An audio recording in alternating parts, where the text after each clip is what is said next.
मुख्यमंत्री रेखा गुप्ता जी की सरकार के प्रयासों के कारण आज डीपीएस को 5 साल बाद अपने स्टैंड आज कोर्ट से लताड़ पड़ी। रेखा गुप्ता जी, मुख्यमंत्री जी की सरकार किसी भी हालत में, कोई कितने भी बड़े से बड़े एफ्लुएंट लोग क्यों ना हो, वो प्रशासन में अगर स्कूलों के बैठे हैं तो उनके किसी भी एक्ट को जो जनता के हितों के खिलाफ है उसे बर्दाश्त नहीं करें। शिक्षा विभाग के जिससे चलता है 1973 का education act, Delhi education act में प्रावधान है हर स्कूल के ऑडिटेड रिपोर्ट्स को चेक करना, एक बार वहां पर इंस्पेक्शन करना।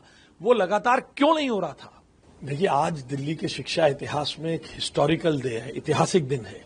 हमने दिल्ली के शिक्षा इतिहास में पहली बार डीएम हेडेड कमेटी डीपीएस में गई थी।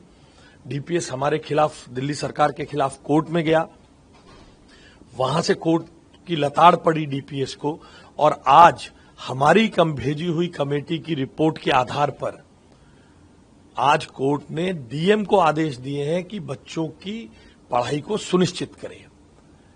इसलिए जो लोग लगातार फी हाइक के मुद्दे पर 5 साल से डीपीएस के नकेल नहीं कस पाए थे, आज हमारी डीएम हेडेड कमेटी के कारण, हमारी सरकार के प्रयासों के कारण, मुख्यमंत्री रेखा गुप्ता जी की सरकार के प्रयासों के कारण आज डीपीएस को 5 साल बाद अपने स्टैंड आज कोर्ट से लताड़ पड़ी है, और हम डीएम हेडेड कमेटी की रिपोर्ट के आधार पर डीपीएस पे कड़ी से कड़ी कार्रवाई।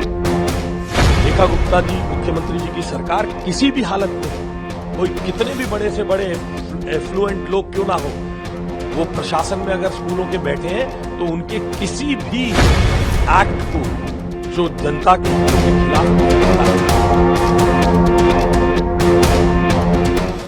देखिए, मैं आपके माध्यम से आतिशी मरलीना जी और उनकी सरकार के पूर्व मुख्यमंत्री जी से पूछना चाहता हूं, जब एक्ट जो शिक्षा विभाग के जिससे चलता है 1973 का education act, Delhi education act में प्रावधान है हर स्कूल के ऑडिटेड रिपोर्ट्स को चेक करना, एक बार वहां पर इंस्पेक्शन करना, वो लगातार क्यों नहीं हो रहा था? आर्बिट्ररी तरीके से किसी को फीस बढ़ाने की अनुमति देना, किसी को न देना, उसके लिए आम आदमी पार्टी अंडर द टेबल क्या लेन देन कर रही थी?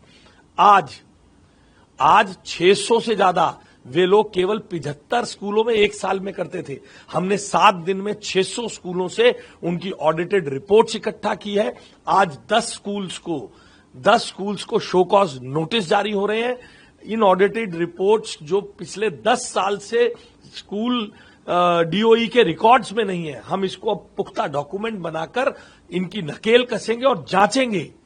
इनमें से पिछले सालों में जिन्होंने फीस बढ़ाई थी, उन्होंने पिछली सरकार के साथ क्या लेन देन हुआ था, कैसे आर्बिट्ररी तरीके से फीस बढ़ी थी, इसको हम किसी भी सूरत में बर्दाश्त नहीं करेंगे। तो कोर्ट में भी फटकार लगा जो कड़े उठाए जाएंगे ताकि दोबारा आर्बिट्ररी। मैं आपको बता रहा हूं, 10 साल में प्रति वर्ष 75 स्कूलों की ऑडिटेड रिपोर्ट आती थी। 10 साल में 750 स्कूलों की आई है। मुख्यमंत्री रेखा गुप्ता जी के नेतृत्व में हमारे शिक्षा विभाग ने 600 स्कूलों की ऑडिटेड रिपोर्ट्स छापा मारकर इकट्ठी की है। हम पूरे 1670 स्कूलों की ऑडिटेड रिपोर्ट्स को इकट्ठा करेंगे। कोई भी बेईमानी किसी भी सूरत में नहीं होने देंगे। वो जवाब दें जो हमारी सरकार पे आरोप लगाते, क्यों एक 75 स्कूलों की रिपोर्ट इकट्ठी होती थी, इंस्पेक्शन होती थी, क्या कार्रवाई होती थी, क्यों हार गए 2024 में केस, इसका कभी जवाब नहीं दे पाएंगे।